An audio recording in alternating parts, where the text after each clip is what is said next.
relentless determination. As Russia's first Tsar, Ivan IV transformed a fragmented kingdom into a formidable empire, though his reign left a lasting legacy of fear and brutality. His life is a tapestry woven with both glorious victories and harrowing tales of cruelty, a man both revered and feared by those he ruled. Today we embark on a journey into the complex life of Ivan the Terrible, exploring the rise of one of history's most infamous figures. Before we continue, I want to quickly welcome you all to ASMR History, where I unravel the stories of history's most captivating individuals.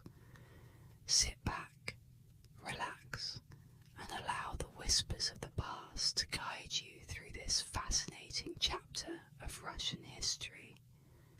If you enjoy delving into the depths of history, be sure to subscribe and join me for more peaceful explorations of the lives that shaped our world. As we begin, let's explore the early life of Ivan IV, from his childhood in the turbulent Russian court to his ascension to power. It was in these formative years that the seeds of his future reign were sown. Born in 1530 to Vasily III of Russia and Elena Glinskaya, Ivan IV entered a world where power was both fragile and coveted. His early years were shaped by turmoil and uncertainty. His father's death when Ivan was just 3 years old threw the Russian court into chaos. His mother, Elena, attempted to hold the reins of power as regent, but her sudden death only 5 years later left a young Ivan exposed to the harsh and treacherous world of political intrigue. The boyars, Russia's noble class, quickly seized control, turning the young heir into little more than a pawn in their ruthless quest for dominance. Ivan was but a child, tossed about like a pawn in a chess game of power, writes Nikolai Pavlovsky in Ivan IV. The real Tsar of Russia. The boyars, hungry for control, sought to manipulate the vulnerable young prince, placing him in a court rife with betrayal and cruelty. Left without guidance or protection, Ivan's childhood was marked by a simmering rage, an inner storm that would one day explode onto the throne of Russia. He witnessed firsthand the ruthless games of the nobility, and it is said that this early exposure to violence and treachery forged the steel of his future reign. Despite the instability that surrounded him, Ivan grew into a formidable figure. By the time he reached adolescence, it was clear that the boyar's influence over him was waning.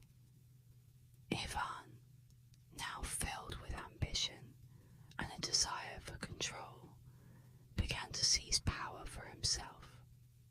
At the age of 16, he made a bold and historic move, one that would forever change the course of Russian history. In 1547, Ivan was crowned the first Tsar of all Russia.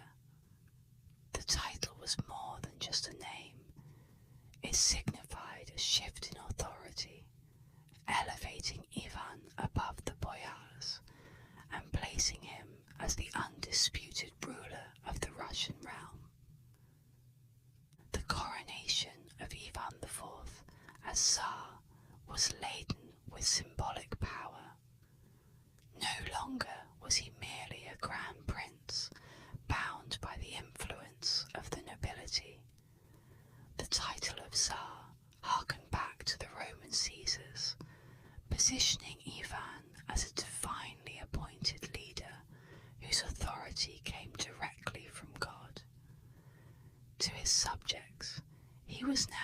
earthly representative of the Orthodox Church, tasked with not only leading the nation, but protecting and expanding it. To Ivan, the title was a tool of ultimate control, giving him the legitimacy he needed to centralize power and crush the boyars' resistance. His coronation marked the beginning of a new era, one that would see Russia grow in both territory and might. But Ivan's ascension was not simply about securing his rule.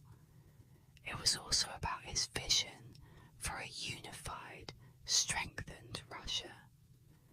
He was keenly aware that his power would be meaningless if he did not expand it.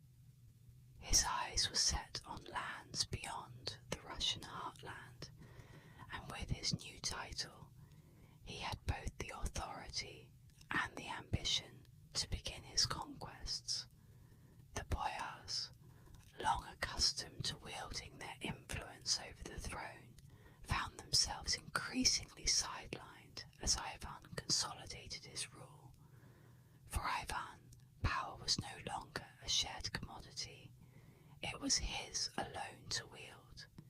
Yet, even as he rose to power, the scars of his early childhood remained. Ivan was deeply suspicious of those around him, having learned in his youth that trust could be easily betrayed. His court, though rich and powerful, was one filled with fear, where a single misstep could mean death. It was this mistrust, combined with his ruthless ambition, that would later drive him to extremes, earning him the moniker Ivan the Terrible. As Ivan secured his throne and began his reign as Tsar, he recognized the need to reform the fractured and often corrupt systems that had once controlled him. If he was to maintain his rule and expand Russia's borders, change was necessary. His reforms would soon sweep through the nation, affecting everything from military structure to governance. Ivan was no longer the vulnerable boy surrounded by enemies. He was now a ruler, determined to reshape Russia in his image. But with power came a darker side, one that would reveal itself as his reign progressed.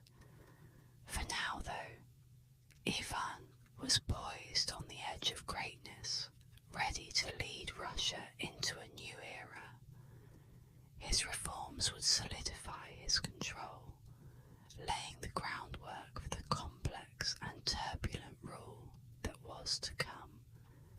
In the early years of Ivan IV's reign, Russia witnessed a wave of sweeping reforms, reforms that not only redefined the power structure of the nation, but also cemented Ivan's authority as its absolute ruler. With a vision of a unified and powerful state, Ivan set out to dismantle the fractured system that had plagued his country for generations. The boyars, Russia's elite noble class, had long held sway over the monarchy, but Ivan knew that if he was to succeed as Tsar of all Russia, their influence had to be curtailed. The solution: centralization. Ivan's reforms were aimed at bringing every aspect of Russian life under the iron grip of the crown. One of Ivan's most significant achievements during this period was the creation of the Sudebnik, a comprehensive legal code introduced in 1550. This document wasn't just a collection of laws, it was a declaration of Ivan's vision for Russia's future. The Sudebnik not only streamlined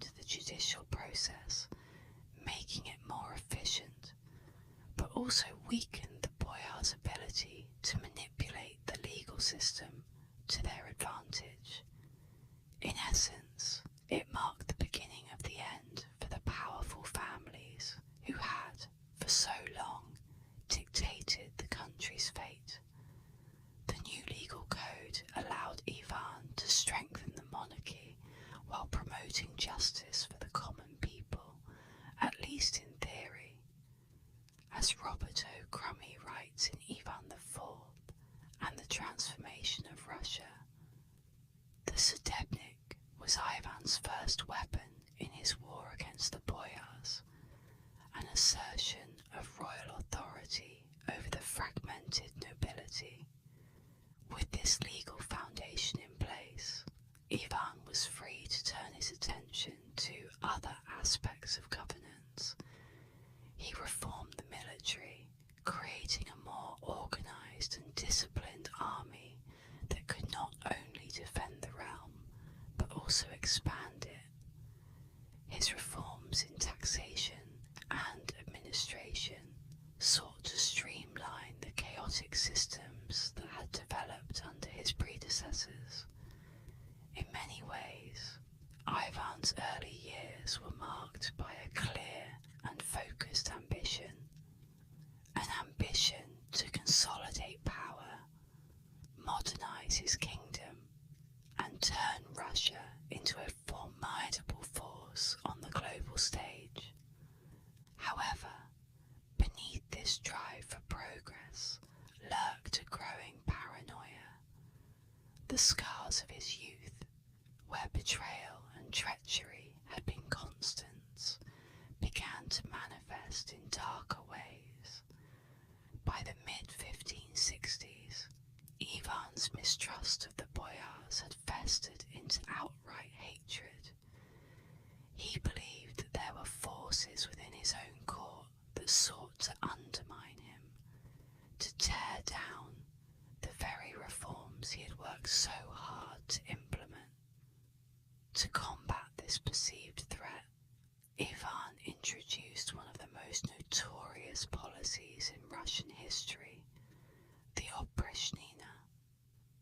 The Oprichnina, established in 1565, was a state within a state. Ivan divided Russia into two parts. One remained under traditional governance, while the other was placed directly under his personal control. This second part, the Oprichnina, was ruled with terror, a breeding ground for Ivan's darkest impulses. It was here that Ivan's secret police force, the Oprichniki, emerged as a tool of his vengeance. The Oprichniki were tasked with rooting out treason and rebellion, particularly among the boyars, whom Ivan now saw as enemies of the state. Dressed in black robes and riding black horses, the Oprichniki were a fearsome sight. They moved through the land like spectres of death, answering only to Ivan, and leaving a trail of violence and fear in their wake. The Oprichniki rode like wolves in the night, their black robes blending with the dark deeds they carried out, writes Pavlovsky in Ivan IV. They were more than just enforcers of the law. They were Ivan's personal army, purging anyone who stood in his way. Boyars who were suspected of disloyalty were brutally tortured, their lands seized, and their families destroyed. Entire towns that Ivan deemed rebellious were razed to the ground. This reign of terror was not merely an assertion of power. It was a chilling reminder that under Ivan's rule, no one was safe. The establishment of the Oprichnina was a pivotal moment in Ivan's reign. It marked the beginning of a descent into tyranny, as the man who once sought to bring used chaos and fear as instruments of control. For those who survived this dark period, the Oprichnina was a time of unrelenting fear. It was said that the streets were silent at night, as people dared not venture outside, knowing that the Oprichniki could strike at any moment. Their brutal methods became legendary, as stories of their cruelty spread across the land, further solidifying Ivan's fearsome reputation.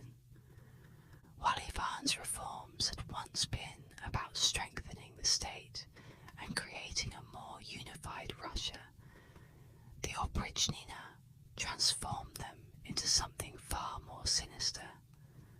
Power, once a means of progress, became a tool of oppression.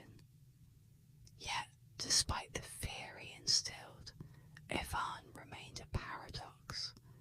His desire for control was matched by an ever-present dread of losing it. The very boyars he had subdued with his reforms were now the targets of his wrath, a cycle of paranoia that would only deepen with time.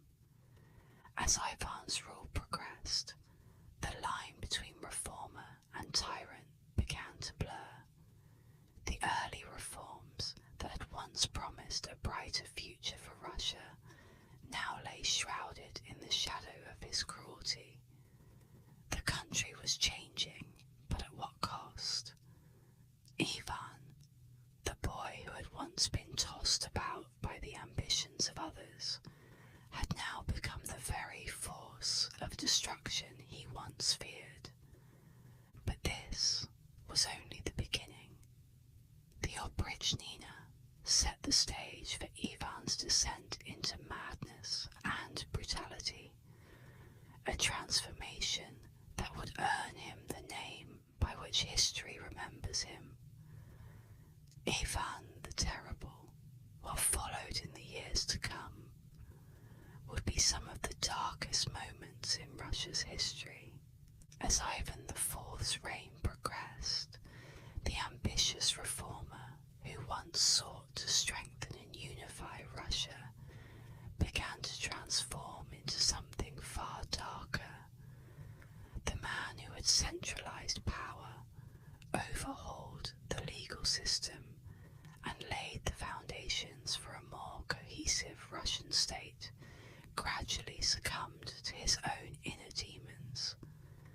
Paranoia and mistrust crept into every corner of Ivan's mind, clouding his judgment and leading him down a path of cruelty and tyranny. The turning point came in 1560 with the death of his beloved wife, Anastasia Romanovna. For Ivan, this loss was more than just personal. It was the catalyst for the unravelling of his mental state. It was her death that seemed to drive Ivan further into madness, as grief gave way to suspicion and cruelty, writes Crummy in Ivan IV. Anastasia had been one of the few stabilising forces in Ivan's life, a gentle presence amidst the treacherous court politics. Her death, which Ivan believed to be the result of poison administered by the boyars, shattered his already fragile psyche. Consumed by grief and distrust, he began to see enemies everywhere.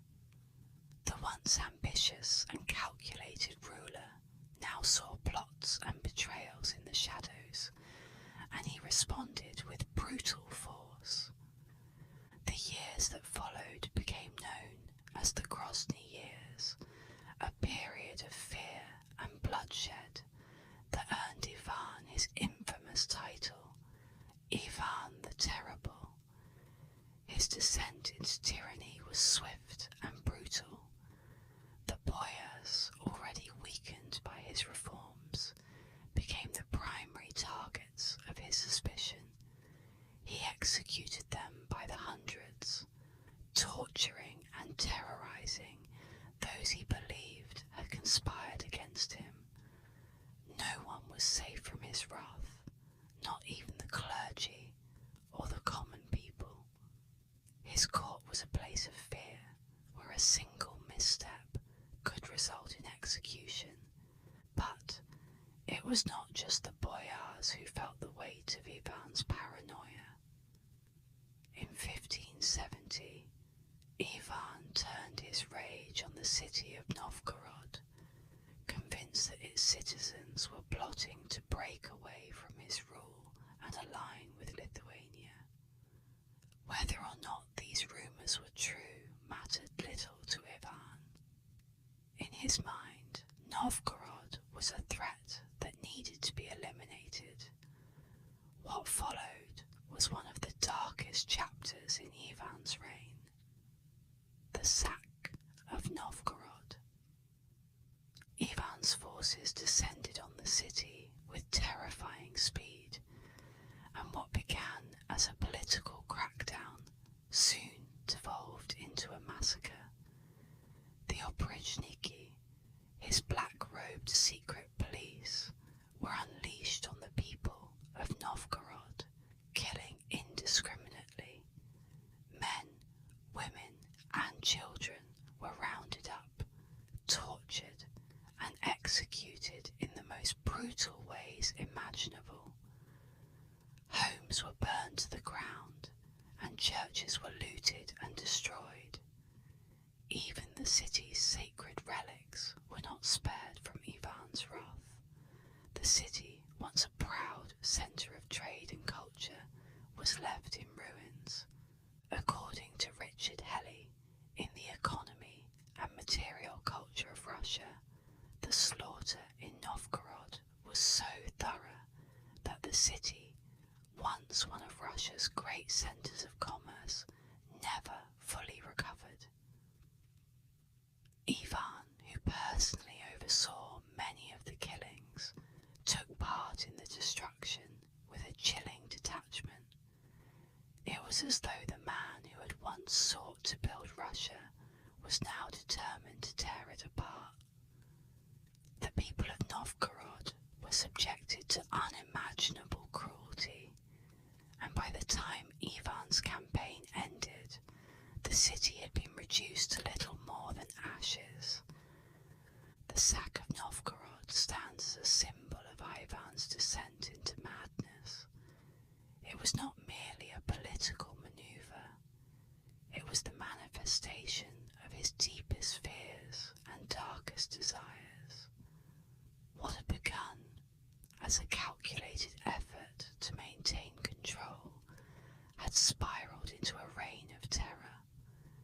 Ivan's power, once a tool of reform, was now a weapon of unchecked brutality. His mind, plagued by visions of betrayal, could no longer distinguish between real threats and imagined ones. His subjects lived in constant fear of his unpredictable wrath, knowing that at any moment they could become the next target. As the years wore on, Ivan's cruelty only deepened. His court became a theatre of paranoia, where even his closest advisors were not immune to his suspicion. The deaths of those around him, including his own sons, seemed to only fuel his rage. One particularly infamous episode saw Ivan strike his eldest son, Ivan Ivanovich, in a fit of rage, leading to the young man's death. This tragic event, which took place in 1581, is often cited as the final straw in Ivan's descent into madness. The Tsar, who had once been Russia's great hope, was now consumed by violence and grief. Isolated from the very people he once sought to unite. The terror of the Grozny years left a permanent scar on Russia. While Ivan had succeeded in centralizing power and expanding his empire. The human cost was staggering. The boyars, the common people, and even Ivan's own family had all suffered under the weight of his tyranny. His legacy, once one of reform and progress, was now intertwined with bloodshed and fear. Yet, even as Ivan's domestic policies descended into chaos, his ambitions on the international stage remained undeterred. The period of Ivan's tyranny was marked not just by internal strife, but also by a series of ambitious military campaigns.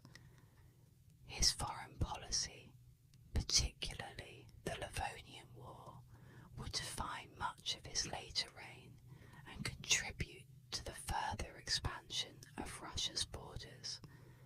As Ivan turned his gaze beyond Russia's borders, his obsession with power and control would continue to shape his decisions that would have far-reaching consequences for both Russia and its neighbours.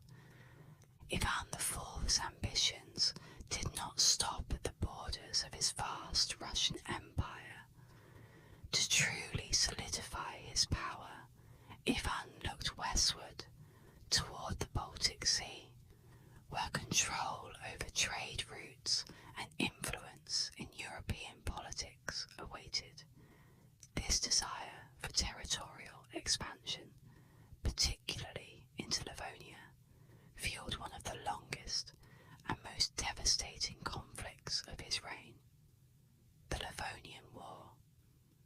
Lasting 24 brutal years from 1558 to 1583, the war was a defining moment in Ivan's foreign policy, a campaign driven by a mix of ambition, paranoia, and desperation. The Livonian War began with high hopes. Ivan sought to claim the rich lands of Livonia, a region strategically important for its access to the Baltic Sea, which would allow Russia to tap into lucrative trade routes with Western Europe.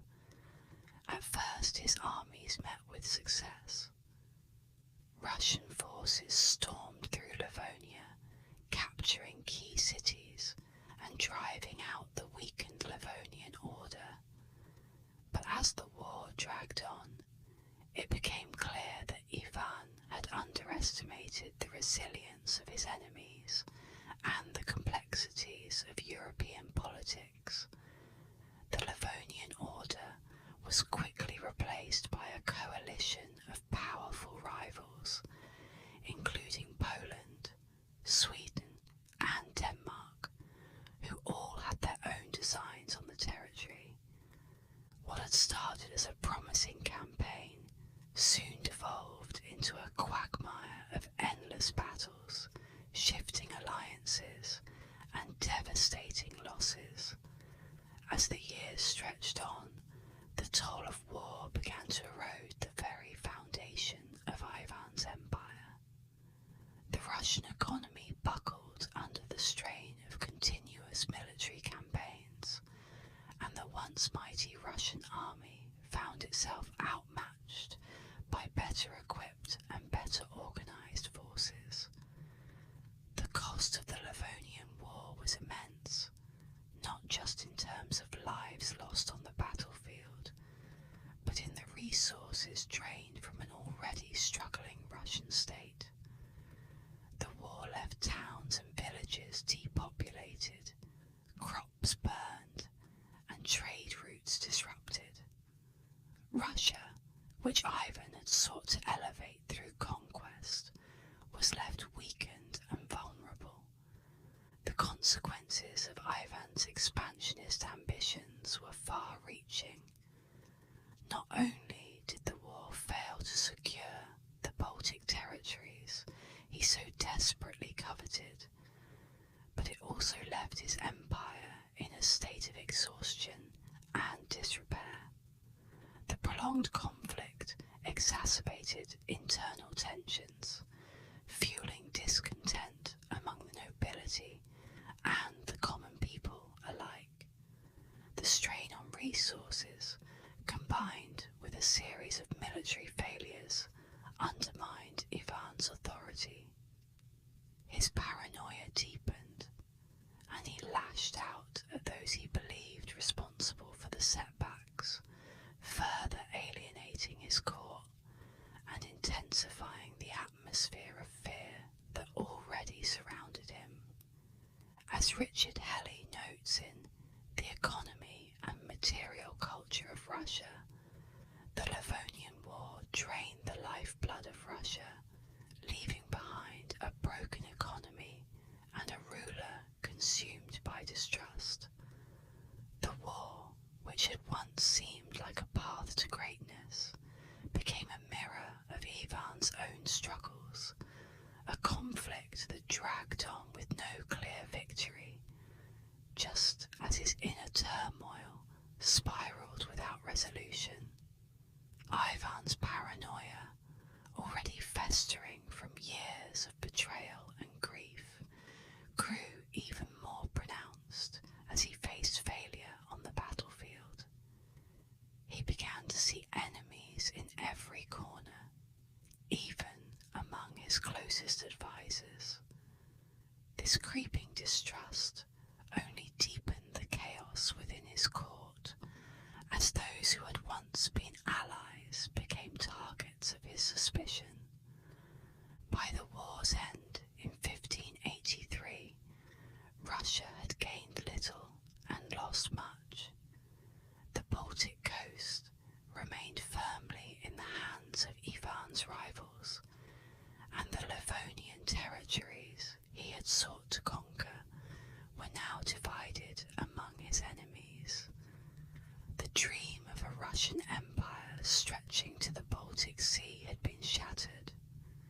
In its place was an empire drained of resources, a populace weary of war, and a ruler haunted by failure. Ivan's failures on the battlefield mirrored the failures in his heart, both haunted by defeat, writes Crummy in Ivan IV. Indeed, the Livonian War marked a turning point in Ivan's reign.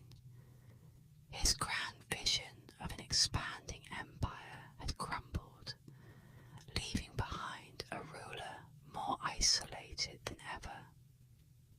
The defeats in Livonia, combined with the internal strife caused by his policies of terror, solidified his legacy as a ruler both feared and reviled.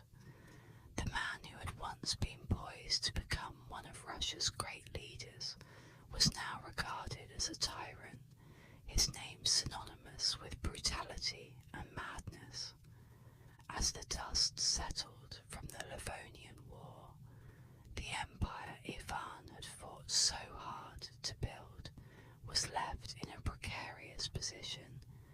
His foreign policy, which had promised glory and power, had instead brought ruin. The failure to secure the Baltic territories was a bitter blow, one that Ivan could never fully recover from. The once ambitious Tsar was now a shadow of his former self, his reign marked not by triumph, but by tragedy. But the tragedy of Ivan's reign did not end with the collapse of his foreign policy. In his personal life too, Ivan faced a series of devastating losses. The paranoia and grief that had consumed him for years would soon culminate in one of the most infamous episodes of his life, the death of his own son, Ivan Ivanovich, an event that would leave both father and son's legacies forever stained with blood. The tragic death of Ivan the Terrible's son, Ivan Ivanovich, is one of the most heartbreaking and defining moments of the Tsar's reign, a moment where madness, grief, rage collided with devastating consequences. It was 1581, and tensions between father and son had been building for months. Ivan Ivanovich, the heir to the throne, was a young man of promise, often seen as the hope for Russia's future. But like so many other relationships in Ivan IV's life, this bond was poisoned by suspicion and anger. The fateful day began with an argument. Ivan Ivanovich's wife had been mistreated, and the young man stood up to his father in her defence. This defiance unleashed Ivan IV's fury. In a fit of uncontrollable rage, the Tsar struck his son across the head with his iron-tipped staff. The blow was fatal. Ivan Ivanovich collapsed, bleeding, while his father stood frozen in the aftermath of what he had done. As the realization dawned on him, the man who had spent years terrorizing his enemies suddenly became the victim of his own uncontrollable temper. The Tsar wept bitterly over the lifeless body of his heir, realizing that in his madness he had destroyed his future, writes Ryasanovsky in A History of Russia. Those who witnessed the scene described Ivan as inconsolable, racked with grief as he cradled his son's body. The death of Ivan Ivanovich symbolized the ultimate breakdown of Ivan IV's mental stability, the final act in a long descent into paranoia and violence. It was a cruel irony. The man who had wielded such absolute power was now powerless to undo the horror of his actions. This single tragic moment marked the end of any hope for redemption in Ivan's reign. His son, once seen as the future of Russia, was gone, and with him the stability of the Rurik dynasty. Ivan Ivanovich's death sent shockwaves throughout the court and the nation. The line of succession had been fatally weakened. The Tsar's other son, Fyodor, was frail and sickly, lacking the strength and ambition necessary to rule an empire as vast as Russia. The future of the dynasty, once secure, was now in jeopardy. The personal and political fallout from Ivan Ivanovich's death was immense. For Ivan IV, the loss of his son was a wound that never healed. It haunted him for the rest of his life, a constant reminder of the consequences of his unchecked rage. For Russia, it created a power vacuum that would lead to years of instability. The Rurik dynasty, which had ruled Russia for centuries, was now in decline, and the chaos that followed Ivan's reign would eventually plunge the country into the time of troubles, a period of famine, war, and political upheaval. In many ways, the death of Ivan Ivanovich was not just the loss of an heir, but the loss of a future. The once promising young man, whose reign might have brought stability and reform, was gone. All that remained was Ivan IV, a broken man whose legacy would forever be stained by the blood of his son. The Tsar, who had sought to build a powerful, unified Russia, was now left to face the consequences of his own madness, alone in a court that feared him more than ever. As Ivan's reign continued, this tragedy cast a long shadow over his later years, a grim prelude to the end of one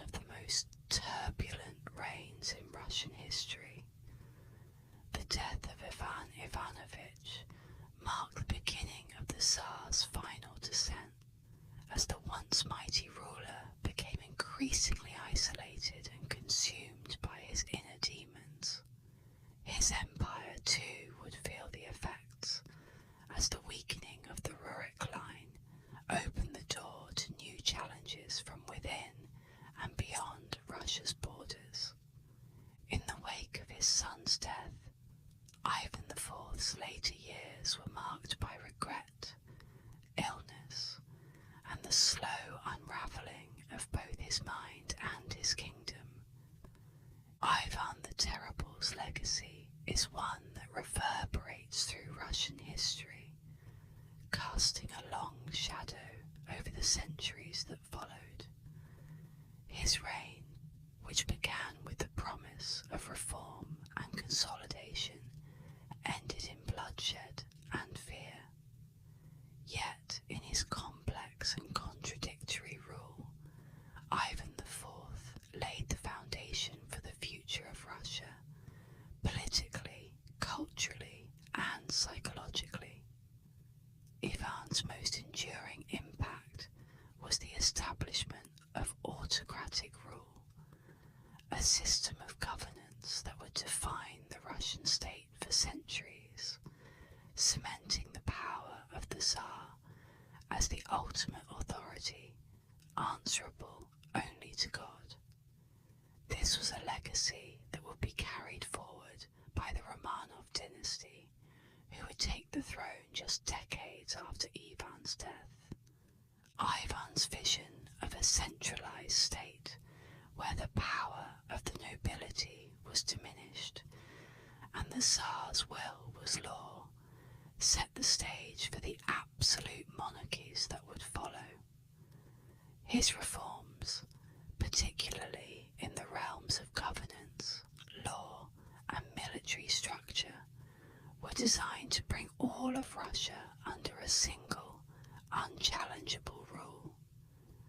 This was Ivan's gift to the Tsars who came after him. A strong, centralized state where the ruler's authority was unquestioned. As Perry writes in Ivan the Terrible, Ivan's reign was both the foundation of Russian absolutism and the warning against the perils of unchecked power.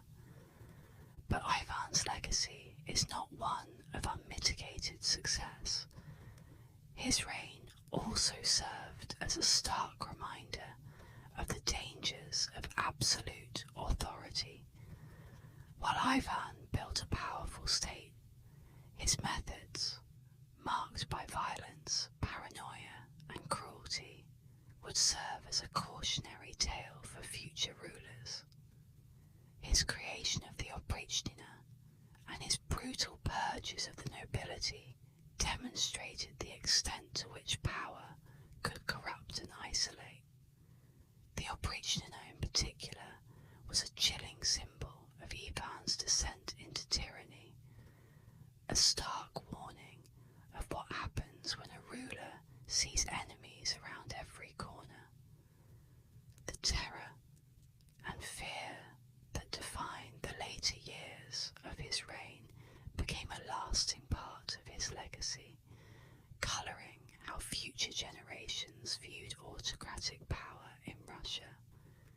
Ivan's impact on Russian culture is equally profound. For centuries, he has been a figure of fascination in Russian folklore, literature, and historical narratives. His larger-than-life persona, a mix of ruthless tyrant and visionary leader, has inspired countless depictions in art and popular culture. Russian folklore often portrays Ivan as a mythical figure whose cruelty is matched only by his strength. In some tales he is a harsh but just ruler, while in others he is the embodiment of terror, a king who could only rule through fear. This duality in his character reflects the broader complexity of his legacy in Russian history. One of the most famous depictions of Ivan in modern times is Sergei Eisenstein's 1944 film, Ivan the Terrible. The film, made during the Stalinist era, presents Ivan as a conflicted but ultimately heroic figure, a leader who was forced to make difficult choices to defend his country,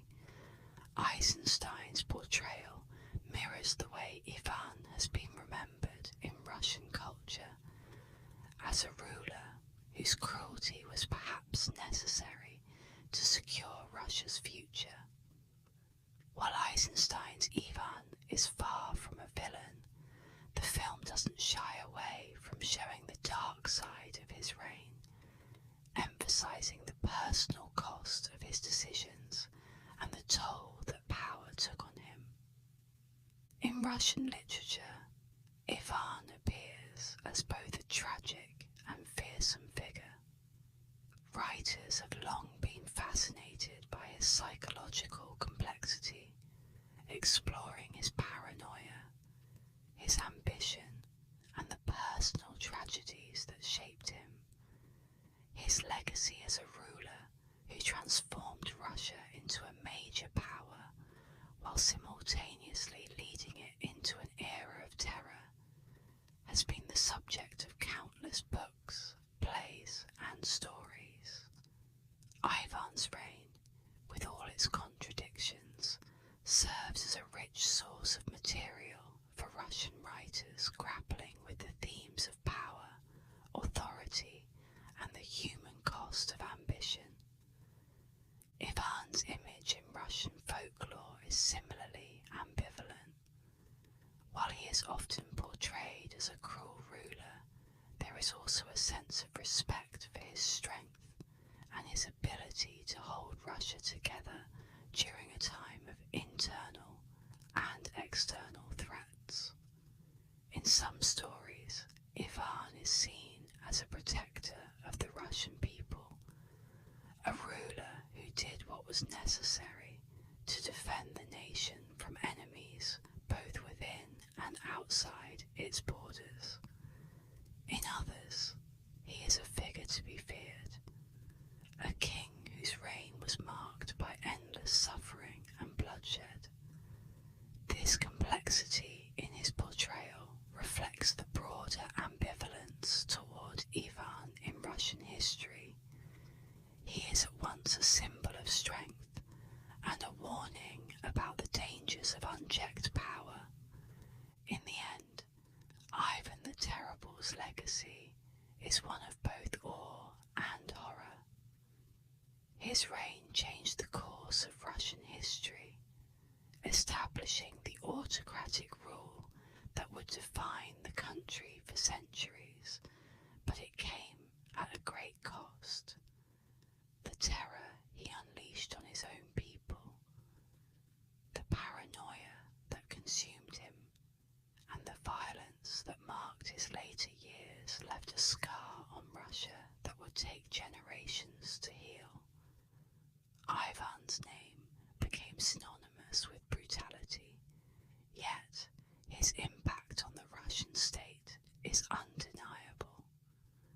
As we move toward the conclusion of Ivan's life and reign, it is clear that his legacy cannot be easily categorized. He was both a creator and a destroyer, a ruler who built a nation even as he tore it apart. Ivan the Terrible's legacy is a story of contrasts. He was both a visionary who centralized power and expanded Russia's borders, and a tyrant whose cruelty left a deep scar on the nation. His reign shaped the future of Russia, laying the groundwork for an empire that would endure for centuries. But his brutal methods and paranoia serve as a cautionary tale about the dangers of unchecked authority. It's a life filled with ambition, fear, and violence, and one that continues to resonate in history. As I reflect on Ivan's reign, I'm reminded of how power can both build and destroy. His legacy forces us to confront the complexities of leadership, where greatness and cruelty are often intertwined. I'd love to hear your thoughts. What do you think defines Ivan's legacy most? If you enjoyed this journey through Ivan the Terrible's life, don't forget to subscribe and leave a ideas for future videos. I'm always looking for new historical figures and events to explore, and your suggestions are a huge part of that. Let's keep uncovering the past, one story